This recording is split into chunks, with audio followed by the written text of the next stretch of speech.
All right, so we're going to talk about nervous system tumors in the next few sections. First of all, brain tumors. Brain tumors can be either benign or malignant, and we've talked about that difference a couple of weeks ago in the immune system or the hematologic immune lecture.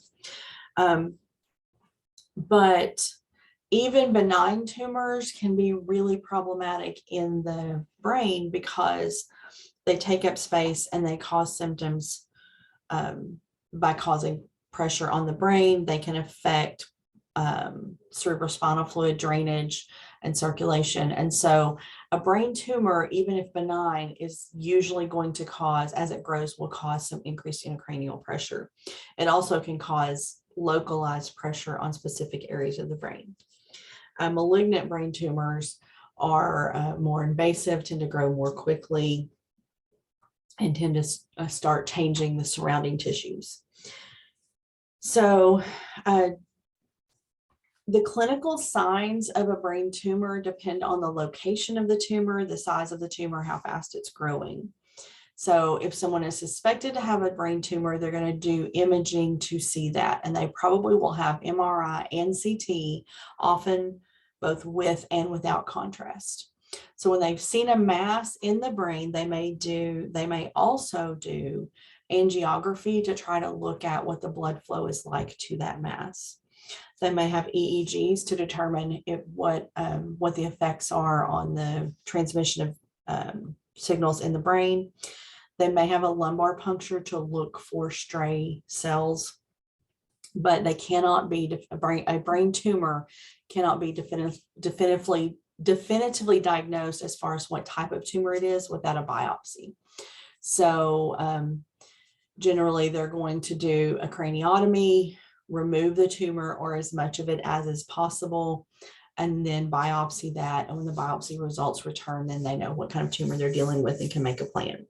Management is surgical removal of all or part of the tumor. Benign tumors tend to be more localized and closed, so they tend to be easier to remove. Most of the time, sometimes they're in an area that's difficult to get to without damaging other parts of the brain, but usually they're easier. Malignant tumors are more likely to invade the surrounding tissues. And remember, we talked about that when we talked about the difference between cancer versus benign tumor.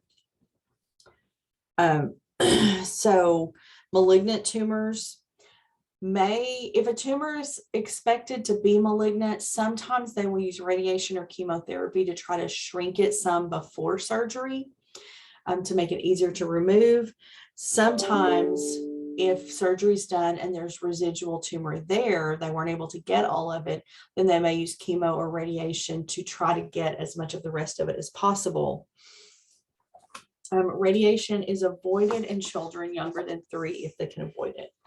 So a patient who's had surgery for a brain tumor gets standard postoperative care. Okay, you know what post-op care looks like, but their surgery was on their brain. And so we're monitoring for signs of neurologic complications and increased intracranial pressure. If they have an infection, it's going to be in the neurologic system, right? So we were looking at the specific site. We want to position them to not put pressure on the site and to reduce intracranial pressure. So elevated, avoid pressure on the jugular. We want to position them also to avoid aspiration. Feeding is going to depend on whether they're at risk for aspiration. We don't want to cause them to aspirate. We also don't want to cause vomiting, and we don't want them to use up a lot of energy to eat. So feeding may, depending on, a simple benign tumor removal, they may be able to eat relatively soon after that. But if they're in a more precarious situation, we may be tube feeding them eventually. We need to manage their pain because they're going to have headache and lots of emotional support because brain tumors are scary.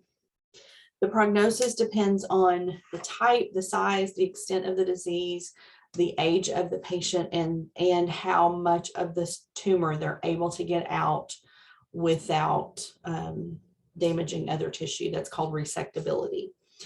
Sometimes they may survive with significant neurologic deficits. Also, brain cancers and some types of benign brain tumor tend to, or they may regrow. So they may have to have that removed again later. All right, in the next section, we're going to talk about a neurologic cancer that is not in the brain.